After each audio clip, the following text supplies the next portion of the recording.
Estimado profesor Daniel, sea usted muy bendecido de parte de nuestro Dios. Gracias doy a Dios el poder participar del curso Introducción al Nuevo Testamento. En el trabajo final escogí el tema la autenticidad de las epístolas pastorales. Lo que aprendí en el trabajo fue que en los últimos 200 años, desde el siglo XIX hasta la fecha, han surgido críticos que han cuestionado la autoría del apóstol Pablo, que él no escribió las epístolas a Primera Timoteo, Segunda Timoteo y Tito, sino que lo hizo una persona en nombre suyo, un seudónimo, un falsificador pacífico del siglo II.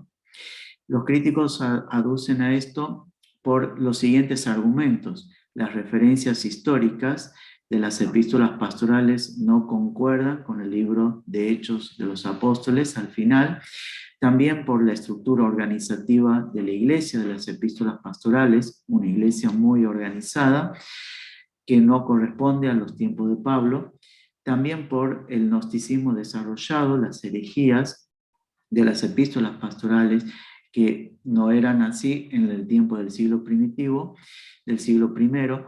También la teología de Pablo no está en las epístolas pastorales y el último argumento, el vocabulario y estilo. Durante 18 siglos no ha tenido cuestionamientos respecto de la canonicidad de las epístolas pastorales, excepto por el hereje Marción, que en el 144 no las incluyó en su canon. Pero esto no generó una duda, lo cual no fue un problema para la iglesia primitiva, porque Marción tampoco incluyó en su canon muchos libros del Nuevo Testamento.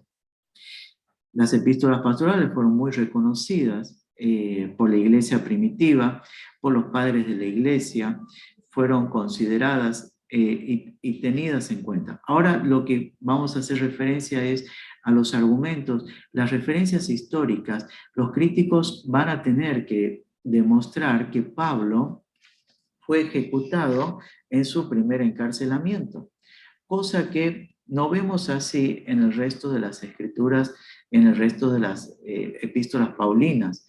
Vemos mencionar a Pablo su pronta liberación, aun cuando en Hechos de los Apóstoles va a concluir la epístola, él no tenía una sentencia firme digna de muerte, nada se le hallaba digno de muerte.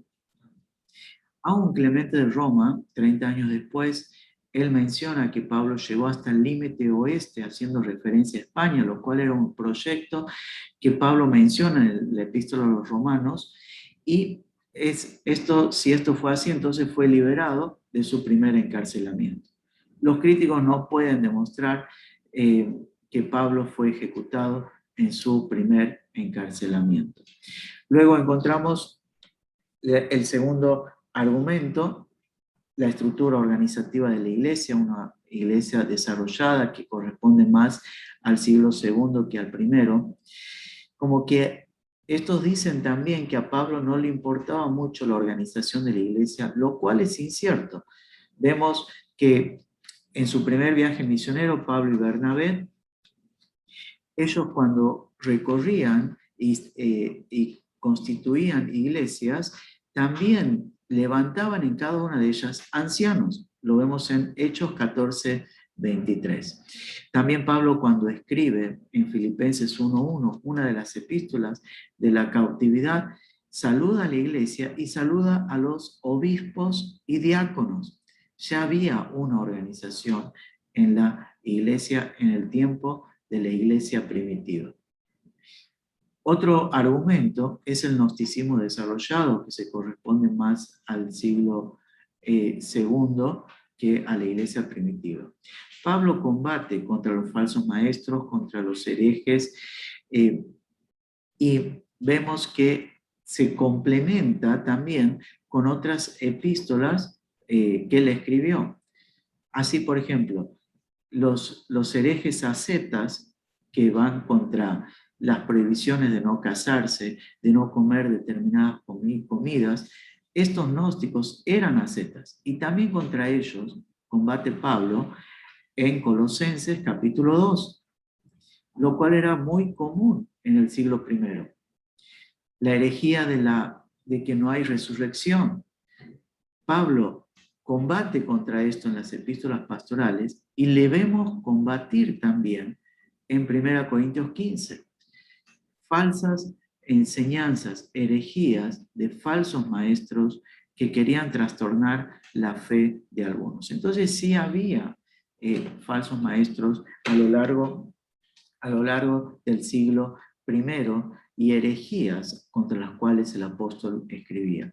Otro argumento que sostienen los críticos es la teología del apóstol Pablo no está en las epístolas pastorales, no están los grandes temas de sus doctrinas, pero contra esto decimos que los críticos no tienen en cuenta el carácter de las epístolas pastorales, que están dirigidas no a iglesias, sino a personas y a sus más íntimos, hijos en la fe en Cristo, compañeros de milicia, con quienes no va a tratar los temas doctrinales que ellos ya los tienen impregnados por estar cerca de él. Y además va a tratar temas relacionados con la vida práctica y la organización de la iglesia. Además, si prestamos atención, sí tratan los temas teológicos. Vemos la deidad de Cristo, Dios fue hecho carne, menciona. Vemos que Jesucristo es el mediador entre Dios y los hombres. Vemos el sacrificio expiatorio en Tito. Así también la inspiración divina de las Sagradas Escrituras, las más grandes doctrinas, lo cual también se complementa con el resto de las epístolas escritas por Pablo. Y también, por último, el argumento más fuerte es el vocabulario y estilo de las epístolas pastorales, quienes sostienen estos críticos de los últimos años, es que la tercera parte de las palabras griegas de las epístolas pastorales no están contenidas en el resto de las 10 epístolas escritas por Pablo.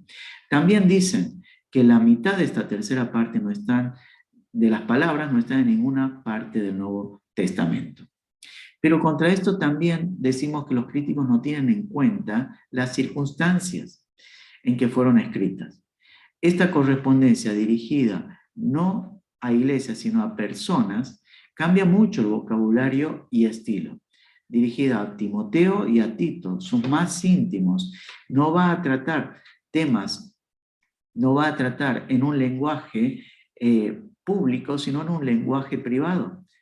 No es lo mismo cuando uno habla desde un púlpito que cuando uno habla de forma privada uno a uno. Cambia mucho el vocabulario.